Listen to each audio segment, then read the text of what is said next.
Hi friends, అందరికీ నమస్తే. Welcome back to my YouTube channel. So ఈ వీడియోలో వచ్చేసి మనం స్టాటిక్ జీకే సిరీస్ స్టార్ట్ చేసాం కదా, దాని యొక్క సెకండ్ పార్ట్ మనం చూద్దాం. ఇప్పుడు ఏదైనా కొత్తగా మన ఛానల్ కనుక విజిట్ చేస్తుంటే ఛానల్ కొంచెం వెంటనే సబ్స్క్రైబ్ చేసుకోండి. అండ్ వీలుంటే మీ ఫ్రెండ్స్ అండ్ ఫ్యామిలీకి కూడా ఎవరికైనా షేర్ చేయండి, వాళ్ళకు కూడా యూస్ఫుల్ అవుతుంది.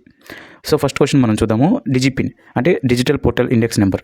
సో ఈ వీడియోలో వచ్చేసి మనం ఏంటంటే ఈ కోడ్స్ ఉంటాయి కదా, గవర్నమెంట్ ఐడీస్, వాటి యొక్క నెంబర్స్, అంటే వాటి యొక్క ఐడీస్కి మనకి నెంబర్స్ ఉంటాయి కదా. నెంబర్స్ మీన్స్ ఐడి యొక్క నెంబర్. సో వాటి గురించి మనం చూద్దాము. మనం రీసెంట్ ఎగ్జామ్స్లో కనుక చూస్తే IBPS PO మెయిన్స్లో వచ్చింది, LICAO మెయిన్స్లో వచ్చింది, OACL మెయిన్స్లో వచ్చింది. అండ్ రీసెంట్గా ఐ థింక్ IBPS క్లర్క్ మెయిన్స్లోనో IBPS SBI క్లర్క్ మెయిన్స్లో ఒక షిఫ్ట్లో అడిగారు సంథింగ్ ఎల్స్. సో వీటిని ఎందుకు మళ్ళీ వదలాలి మనం? సో ఇట్లాంటి టాపిక్స్ మీద మనం కనుక ఫోకస్ చేస్తే ఈ చిన్న చిన్న పాయింట్స్, చిన్న చిన్న మార్క్స్ ఇవన్నీ ఈజీగా వచ్చాయి. సో ఎక్కువ ఉండవు, ఈ ఒక 15 to 20 ఉంటాయి. సో వీటిని మనం ఫినిష్ చేసుకుందాం. సో అసలు ఈ డిజిపిన్ అంటే ఏంటి? It is a next generation digital addressing system designed to provide a precise and standardised digital address for every location in India. అంటే మనకేంటంటే అంతకుముందు మామూలుగా పోర్టల్ అడ్రస్ అన్నమాట ఇది. అంటే జియోగ్రఫికల్ లొకేషన్ అనేది ఈ డిజిపిన్ అనేది ఎన్హాన్స్ చేసింది. అంటే రీసెంట్ టైమ్స్లో ఇది డిపార్ట్మెంట్ ఆఫ్ పోస్ట్ అనేది మనకి దీన్ని తీసుకురావడం జరిగింది. అండ్ ఇది వచ్చేసి అంటే ప్రీవియస్ వన్కి ఏంటంటే 14 digits ఆల్ఫా న్యూమరిక్ కోడ్ ఉండేది.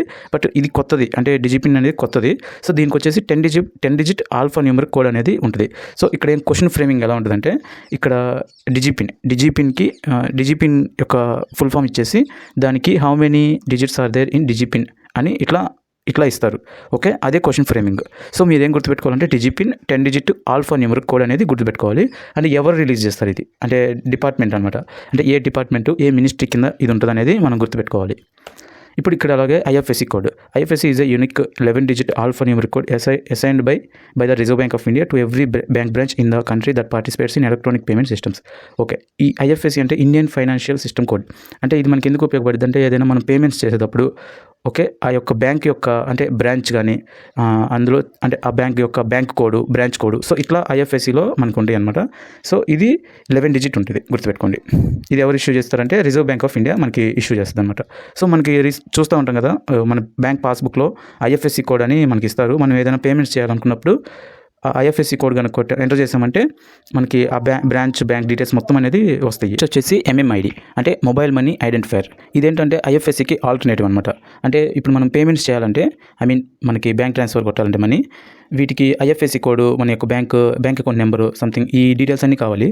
సో ఈ MMID వల్ల ఏంటంటే బ్యాంక్ మనీ ట్రాన్స్ఫర్ చేయడానికి మనం ఈ IFSC కోడ్, ఈ బ్యాంక్ అకౌంట్ డీటెయిల్స్ ఇవేమీ లేకుండా మనం డైరెక్ట్గా వీళ్ళు ఒక యూనిక్ నెంబర్ కోడ్ ఇస్తారనమాట. అంటే ఈ 7 digit కోడ్ మన యొక్క మొబైల్ నెంబరు. సో ఈ డీటెయిల్స్ ద్వారా కూడా మనం పేమెంట్ అంటే IMPS కానీ, లేకపోతే నెఫ్ట్ ట్రాన్సాక్షన్ కానీ, లేకపోతే RTGS, సో వీటికి ఏంటంటే మనకి ఈ ట్రాన్సాక్షన్స్లో ఇవి ఉపయోగపడుద్ది అనమాట. ఇది ఎవరు రిలీజ్ చేస్తారంటే NPCI అనమాట. Next MICR refers to both technology and unique code used primarily in the banking industry for automated processing and clearing paperless documents, most notably checks. అంటే మనకి MICR అంటే చెక్స్ మీద ఒక యూనిక్ కోడ్ అనేది మనకి ఉంటుంది. అది దేనికి ఉపయోగపడుతుంది అంటే చెక్స్ మీద దాని యొక్క యూనిక్నెస్ అనేది, అంటే ప్రతి చెక్కి ఆ నెంబర్ కొట్టగానే, MICR నెంబర్ కొట్టగానే మనకి ఆ చెక్ డీటెయిల్స్ మొత్తం ఎవరికి ట్రాన్స్ఫర్ చేస్తున్నారు, సో ఈ డీటెయిల్స్ అన్నీ అందులో ఉంటాయి. అండ్ ఇది వచ్చేసి 9 digit ఆల్ఫా న్యూమరిక్ కోడ్ అనమాట, గుర్తుపెట్టుకోండి. 9 digit. ఆధార్ కార్డ్ అందరికి తెలిసే ఉంటుంది. ఆధార్ కార్డ్ అంటే ఏంటిదని, మన యొక్క నేషనాలిటీ, ఇండియన్ రెసిడెన్స్కి గుర్తింపు అనమాట ఇది మనకి. సో అలాంటిది ఇది 12 digit ఆల్ఫా న్యూమరిక్ కాదు, ఇది ఓన్లీ న్యూమరిక్ కోడ్. ఇది నేను టైపింగ్ మిస్టేక్ పడింది. ఇది రిలీజ్ చేసేది ఉడాయ్ అంటే unique identification development authority of India. SWIFT code అంటే society for world wide inter bank financial telecommunication code. అంటే ఇది ఎందుకు ఉపయోగపడింది అంటే చెప్తానండి. The SWIFT code is an essential identifier in the global financial system used specifically for international money transfers, also known as bank identifier code. అంటే మనకి ఈ IFSC ఉంది కదా, సో ఇలాంటిదే ఇది ఇంటర్నేషనల్గా ఉపయోగపడేదే స్విఫ్ట్ కోడ్ అనమాట. మనకి IFSC అంటే ఇండియన్ బ్యాంక్స్ ఇండియాలో పేమెంట్స్ చేయాలంటే మనకి IFSC, అలానే మనకి గ్లోబల్ వైడ్గా చేయాలి అంటే స్విఫ్ట్ కోడ్ అనమాట. అర్థమైంది కదా. సో ఇది వచ్చేసి 8 కానీ లేకపోతే 11 కానీ ఇందులో కోడ్స్ ఉంటాయి అనమాట. ఆల్ఫా న్యూమరిక్ కోడ్ ఉంటుంది అనమాట. ఇది ఎవరు రిలీజ్ చేస్తారంటే స్విఫ్ట్ అనేది ఒక ఆర్గనైజేషన్ కూడా, అంటే సేమ్ ఆర్గనైజేషన్ కమ్ కోడ్ అనమాట. ఓకే, UTR మొత్తం మనకి UTR అంటే చెప్తాను. Unique transaction reference. అంటే మనం యూపీఐ అందరూ యూజ్ చేస్తాము. అందులో మనకి ఒక ట్రాన్సాక్షన్ గురించి మనకు తెలియాలి అంటే దానికి ఒక యూనిక్ కోడ్ అనేది ఉంటుంది. ఓకే, అంటే ఆ ట్రాన్సాక్షన్కి నెంబర్ టైప్ చేస్తే ఓకే ఎవరెవరికి పంపారు, ఎంతమంది పంపారు అనేది ఆ నెంబర్ కోడ్ ఉంటుంది అన్నమాట, యూటీఆర్ కోడ్. సో అది యూపీఐలో అలాంటి కోడ్ మొత్తం 12 డిజిట్ ఉంటుందన్నమాట. ఓకే, ఇదే యూటీఆర్ సేమ్ నెఫ్ట్లో కూడా ఉంటుంది. ఓకే, ఇలాంటి కోడే మళ్ళీ ఆర్టీజీఎస్లో ఉంటుంది. ఓకే, మీకు క్వశ్చన్ అడిగేటప్పుడు మనకి వాడు ఏం అడుగుతాడంటే UTR in UPI. Okay, UTR అంటే యూనిక్ ట్రాన్సాక్షన్ రిఫరెన్స్ కోడ్ అనేది యూపీఐలో ఎన్ని డిజిట్స్ ఉంటాయి. ఓకే, అలానే నెఫ్ట్లో ఎన్ని డిజిట్స్ ఉంటాయి, అలానే ఆర్టీజీఎస్లో ఎన్ని డిజిట్స్ ఉంటాయి. మీకు ఈ 3 గుర్తుపెట్టుకోండి. యూపీఐ అంటే 12, నెక్స్ట్ నెఫ్ట్ అంటే 16, నెక్స్ట్ ఆర్టీజీఎస్ అంటే 22. Okay, I hope you understand. Voter number ఇది రీసెంట్గా ఐబీపీఎస్ పీఓ మెయిన్స్లో అడిగారు. ఈ ఓటర్ ఎపిక్ నెంబర్ ఎన్ని డిజిట్స్ ఉంటాయి అనేది వాళ్ళు అడిగారు క్వశ్చన్. సో ఇది 10 డిజిట్ ఆల్ఫా న్యూమరిక్ కోడ్ అనమాట. ఇది ఎవరు ప్రొవైడ్ చేస్తారు? Election commission of India. Legal entity identifier. Okay, LEI is a unique globally recognised identification code for non individual entities, అంటే organisations, companies, government entities, trusts, funds, అంటే non individual entities అనమాట. These are involved in financial transactions. Okay, మొత్తం ఇది 20 character alpha numeric code అనమాట. Okay, ఇది ఎవరు release చేస్తారు? Same legal entity identifier India limited itself అనమాట. Okay, Ayushman Bharat health authority ABHA, మనకి 5 లక్ష వరకు మన ఫ్యామిలీ మొత్తానికి ప్రొటెక్షన్ ఉంది కదా మనకి. సో దాని గురించి దీనికి కూడా మనం ఆయుష్మాన్ ఏబీహెచ్ఏ కార్డు ఉంటే కనుక దాని మీద మీరు ఒకసారి చూసుకోండి. మొత్తం 14 డిజిట్ న్యూమరిక్ ఐడెంటిఫైర్ కోడ్ ఉంటుంది. సో ఈ మనకి Ayushman Bharat health authority health card ఎందుకు అంటే మనకి సెక్యూరిటీ అనమాట. మన ఫ్యామిలీకి ఎటువంటి ఏదైనా జరిగినా కానీ, యాక్సిడెంట్ కానీ లేకపోతే డెత్ కానీ ఏదైనా జరిగితే మనకి 5 లక్ష వరకు హాస్పిటల్ ఖర్చు అనేది ఉంటుంది. సో దానికి మనకి ఒక కార్డు అనేది ఉండాలి కదా, అంటే ఫ్యామిలీకి సంబంధించి ఒక కార్డు ఉంటుంది. సో ఆ కార్డు 14 డిజిట్ న్యూమరిక్ ఐడెంటిఫైర్. ఈ క్వశ్చన్స్ అన్నీ వస్తాయి. ఇది ఎవరు అండర్ ఉంటుందంటే national health authority, ministry of health and family welfare కింద ఈ ప్రోగ్రామ్ అనేది రన్ చేస్తున్నారు. ప్రధానమంత్రి కిసాన్ సమ్మాన్ నిధి. సో దీనికి ఇది అందరికి తెలిసిందే, మనం రీసెంట్గా కూడా చూస్తున్నాము. ఫండ్స్ అనేది డీబీటీ ద్వారా మనకి రైతులకి 6,000 వరకు ప్రయాణం వేస్తారు. సో దానికి కూడా ఒక కోడ్ ఒక ఐడి అనేది ఉంటుంది. దానికి ఏంటంటే ఫస్ట్ ఫార్మర్స్ ఐడి అని ఒక ఐడి ఉంటుంది. అది క్రియేట్ చేసుకున్న తర్వాత వాళ్ళు పీఎం కిసాన్ కార్డు అనేది వాళ్ళకి ఇస్తారు. సో ఆ కార్డు మీద మొత్తం 14 డిజిట్ న్యూమరిక్ ఐడెంటిఫైర్, అంటే న్యూమరిక్ కోడ్ అనేది ఆ 14 డిజిట్కి 14 డిజిట్స్ అనేది ఉంటుంది.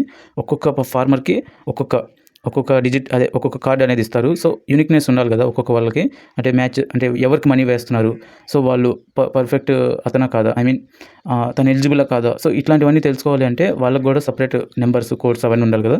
సో అలాంటిది అనమాట. ఇది వచ్చేసి 14 డిజిట్ న్యూమరిక్ కోడ్, గుర్తుపెట్టుకోండి 14 digit. So ministry of agriculture and farmers welfare కింద ఈ పీఎం కిసాన్ అనేది ఉంది. సో ఇందాక నేను చెప్పాను కదా ఫార్మర్స్ ఐడి అని. సో ఈ ఫార్మర్స్ ఐడి కూడా సేమ్ దానికి ముందు అనమాట. ఇది అంటే పీఎం కిసాన్కి ముందు మనం ఫస్ట్ ఫార్మర్స్ ఐడి మనం దాంట్లో రిజిస్టర్ చేసుకోవాలి. సో మనం ఒక ఫార్మరు, మనకి ల్యాండ్ కానీ ఇవి కానీ, సో ఇవి వగేరా ఉంటాయి దానికి. సో మనకి ఏమీ వద్దు ప్రస్తుతానికి. సో ఫార్మర్స్ ఐడి అది ఎన్ని డిజిట్స్ అంటే 12 డిజిట్ ఆల్ఫా న్యూమరిక్ కోడ్. ఎవరి కింద అంటే ఇది ఏ మిషన్ కింద అంటే digital agriculture machine. Okay, digital agriculture machine dam. Okay, ఇది దేని కింద ఉందంటే ministry of agriculture and farmers welfare. Okay, pan card అందరికీ తెలిసిందే. పర్మనెంట్ అకౌంట్ నెంబర్, ఇది మనకి ఇన్కమ్ ట్యాక్స్ డిపార్ట్మెంట్, మనకి ట్యాక్స్ ఇవన్నీ ఉంటాయి కదా, మనం ఎంత మనీ యూజ్ చేస్తున్నాము, సో ఇవన్నీ ఈ పాన్ కార్డు ద్వారానే ఉంటుంది. ఇందులో టైప్స్ ఉంటాయి. మనకి ఇండివిజువల్ పాన్ ఉంటుంది, సో బిజినెస్ పాన్ ఉంటుంది, వగేరా. సో ఇవి ఎన్ని ఉంటాయి అంటే 10 డిజిట్ ఆల్ఫా న్యూమరిక్ కోడ్ అనేది ఇందులో పాన్ కార్డులో ఉంటుంది. ఇది దేని కింద ఉందంటే మినిస్ట్రీ ఆఫ్ ఫైనాన్స్ కింద ఉందన్నమాట. Permanent retirement account number. So ఇప్పుడు మీరు ఒక 1 ఇయర్లోనో లేకపోతే నెక్స్ట్ వచ్చే రిజల్ట్స్లోనో మీరు బ్యాంక్ ఎంప్లాయీస్ అయిపోతారు. సో మీకు 60 ఇయర్స్ అయిపోయిన తర్వాత మీరు రిటైర్డ్ అవుతారు కదా. సో అప్పుడు మీకు పెన్షన్ వస్తుంది. ఓకే, ఆ అకౌంట్ మొత్తాన్ని మీరు యూజ్ చేసుకోవాలంటే మీకంటూ ఒక అకౌంట్ అనేది ఒక ఐడి లాంటిది మీకు కూడా ఒకటి ఉంటుంది అనమాట. ఓకే, సేమ్ లైక్ ఇప్పుడు మనం యూజ్ చేస్తున్న ఒక పాన్ కార్డ్ లాంటిది అది కూడా. ఓకే, అట్లాంటిది ఒక ఐడి ఇస్తారు. అది దేని కింద అంటే నేషనల్ పెన్షన్ స్కీమ్ ఎన్పిఎస్ కింద అది అనేది ఉంటుంది అనమాట. సో అది వచ్చేసి 12 డిజిట్ యూనిక్ నెంబర్ కోడ్ అనమాట అది. ఓకే, ఇది దేని కింద ఉంది అంటే pension fund development authority PFRDA. Okay, ఎందుకంటే పెన్షన్కి సంబంధించి మొత్తం అది రెగ్యులేటరీ బాడీ కాబట్టి దాని కిందే ఉంటుంది. Okay, HUID I think hallmark unique identification. ఇది హాల్మార్క్ యూనిక్ ఐడెంటిఫికేషన్ మనకి రీసెంట్ ఎగ్జామ్స్లో వచ్చింది. ఐ థింక్ ఎప్పుడు ఎల్ఐసిఏఓలోనో లేకపోతే ఓహెచ్సిఎల్ మెయిన్స్లోనో ఒక ఎగ్జామ్లో వచ్చింది HUID is a crucial identifier introduced by Government of India to ensure the purity, authenticity and traceability of gold and silver jewelry. Okay, ఇది మనం వచ్చేసి 6 డిజిట్ ఆల్ఫా న్యూమరిక్ కోడ్ అనమాట. ఇది దేని కింద ఉందంటే bureau of Indian standards, consumer affairs, ministry of consumer affairs, food and public distribution, government of India. Okay, CKYC ఇది recent ఎగ్జామ్స్లో వచ్చింది. ఇది కూడా CKYC is a landmark initiative by government of India to create single centralised repository of KYC records for customers in financial sector. Okay, మనకి recent టైమ్స్లో బాగా KYC అనేది బాగా వైరల్ అవుతుంది. ఎందుకంటే మనకి BSBD అకౌంట్స్ 2015-16 టైంలో ఓపెన్ చేసిన అకౌంట్స్ మళ్ళీ రీకేవైసీ చేయాలి. వాటిని సెక్యూరిటీ పర్పస్ కోసం మనకి ఈ KYC చేస్తారు, రీకేవైసీ అనేది. సో వాటికి ఇదేంటంటే ఈ సెంట్రల్ KYC ఏంటంటే, ఫర్ సపోజ్ మనకి 2-3 బ్యాంక్ అకౌంట్స్ ఉన్నాయి అనుకోండి. సో ఒక బ్యాంక్ అకౌంట్లో ఒకసారి, రెండో బ్యాంకులో ఒకసారి, సో అట్లా మూడో బ్యాంకులో ఒకసారి కాకుండా ఈ సెంట్రల్ KYC కనుక పెడితే, ఈ సెంట్రల్ KYC మనం చేయించుకుంటే సో మనకి ఏవైతే ఉన్నాయో అంటే ఈ బ్యాంకులన్నీ కానీ, బ్యాంక్ అకౌంట్స్ కానీ, ఇంకా ఎక్కడైనా అకౌంట్స్ కానీ ఉంటే ఇవన్నీ అక్కడికి వెళ్ళిపోతాయి అనమాట. సో ఓకే, ఒక్కసారి మనం KYC చేయించుకుంటే మోర్ దెన్ ఎనఫ్. ఓకే, సరిపోద్ది. సో దానికి కూడా ఒక KYC చేయించుకున్నందుకు మనకు ఒక నెంబర్ ఇస్తారు. ఆ నెంబర్ కనుక అక్కడ ఎంటర్ చేస్తే మనం మళ్ళీ 14 KYC అనేది చేయించుకోకర్లేదు. ఓకే, ఇది వచ్చేసి 14 డిజిట్ యూనిక్ న్యూమరిక్ కోడ్ ఇది. Okay, 14 digit code. ఇది దేని కింద ఉందంటే మినిస్ట్రీ ఆఫ్ ఫైనాన్స్ కింద ఉంది. Goods and service tax ID number. Okay, GST అందరికి తెలిసిందే కదా, GSTI. ఇది వచ్చేసి మనకి 15 డిజిట్. మనకి ఏదైనా బిజినెస్ కానీ ఏదైనా రన్ చేయాలంటే మనకి GST పే చేయాలి. సో దానికి వచ్చేసి మనకి ఒక యూనిక్ కోడ్ అనేది ఉంటుంది, GST. ఇది వచ్చేసి 15 డిజిట్ ఆల్ఫా న్యూమరిక్ కోడ్ అనేది ఉంటుంది. ఇది దేని కింద అంటే మినిస్ట్రీ ఆఫ్ ఫైనాన్స్ కింద.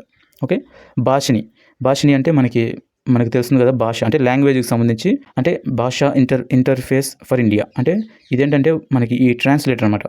అంటే మనకి ఒక్కొక్క లాంగ్వేజ్ ఒక్కొక్కలా ఉంటుంది కదా. మనకి ఒక లాంగ్వేజ్ నుంచి ఇంకొక లాంగ్వేజ్కి మనకి AI ద్వారా మనకి ట్రాన్స్లేట్ చేసేది, అదే మనకి భాషిని అనమాట. ఇప్పుడు ఇందులో ఎన్ని లాంగ్వేజెస్ ఉన్నాయంటే మొత్తం 22 లాంగ్వేజెస్. ఓకే, మనకి షెడ్యూల్ లాంగ్వేజెస్ అన్ని మ్యాక్సిమం ఇందులో ఉంటాయి. ఈ 22 లాంగ్వేజెస్ అనేది ఇక్కడ అడుగుతాడు, అంటే భాషినిలో ఎన్ని లాంగ్వేజెస్ ఉన్నాయి అనేది అడుగుతాడు. మినిస్ట్రీ అడిగితే ministry of electronics and information technology. Okay, thank you for watching. And మీరు కనుక ఫస్ట్ పార్ట్ ఇంకా చూడకపోతే ఫస్ట్ పార్ట్ కూడా ఒకసారి చూడండి, అది కూడా యూస్ఫుల్లే. మన RRBPOలో కానీ లేకపోతే IBPS RRB క్లర్క్ మెయిన్స్లో కానీ వచ్చే ఛాన్స్ అనేది హై ఉంది, ఎందుకంటే స్టాటిక్ జీకే మీద ఫోకస్ చేస్తారు కాబట్టి. Okay, thank you for watching.